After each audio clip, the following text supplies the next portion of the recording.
liquidity in the system, it's not deficit, and that is clearly reflected in the overnight call rates. Paytm, I would like to again establish for our viewers what our channel view has been, that Reserve Bank of India has acted in public interest to safeguard public interest when it comes to Paytm. The framework was compromised and Reserve Bank of India had no choice but to impose restrictions. Governor, that's 1 month old. After that, has Paytm taken corrective action? Have they earned the out-of-jail card? Could there be a review to that decision? No, I don't want to comment on a specific entity. It will not be proper now for me to comment on a specific entity because we have, there is correspondence going on between RBI and the regulated entity. In this case, it is the Paytm which you have mentioned. So specifics of where it stands, I would not like to mention.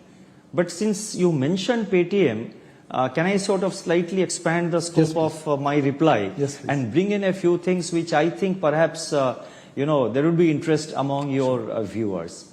First point I want to say is that the Reserve Bank's action is against a regulated entity. In this case, the regulated entity is a payment bank. The Reserve Bank's action is not against any fintech company.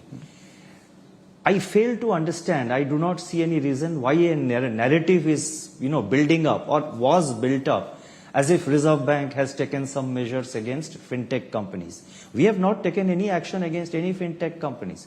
Fintech companies are not regulated by the Reserve Bank unless they are NBFC lenders. If they are NBFC lenders, yes, they are regulated by us. In this case, the action is against a payment bank. Now, you may say that I am being defensive and all that. It's not being defensive at all. But I think I see this kind of narrative in certain sections of the media.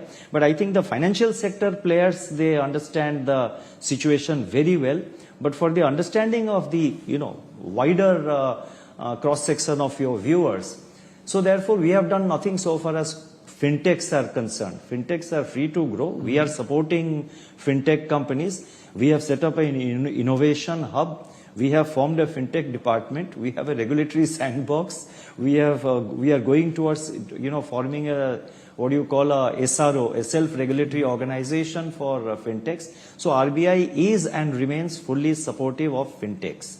I'm saying this only to sort of give a message of, to sort of instill a sense of clarity in the minds of the people and on the fintech players.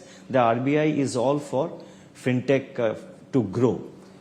So far as RBI's regulated entities are concerned, fintechs provide a third-party service. So as a third-party service provider, so far as we are concerned, it is we fix the responsibility on the bank or the NBFC which is utilizing the services of fintech to follow the rules of the game. And so that is one point which I wanted to clarify. And financial sector, when you come to a regulated environment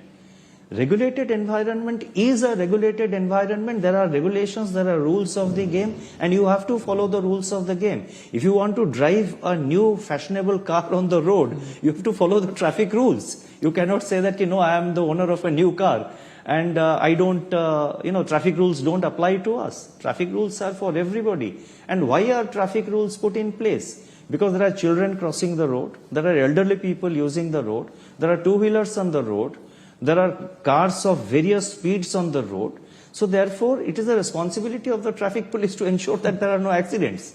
So Reserve Bank is similarly placed as a regulator which is entrusted with the responsibility of regulating large part of the financial sector. Our endeavor is to ensure, to the best of our ability, our endeavor is to ensure that there are no major accidents. Accidents can still happen, but our endeavor is to ensure that there are no major accidents. Therefore, we have now deepened our supervision to the extent that we are able to sort of anticipate problems and risk build-up.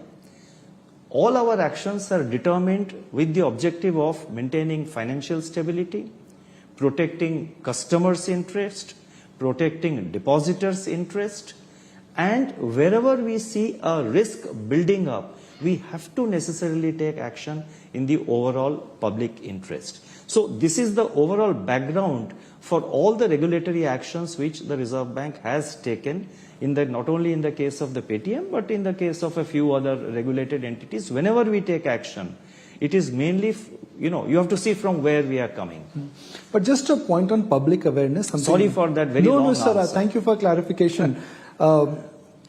Just a follow-up question for public awareness. Are you likely to extend the deadline of 15 March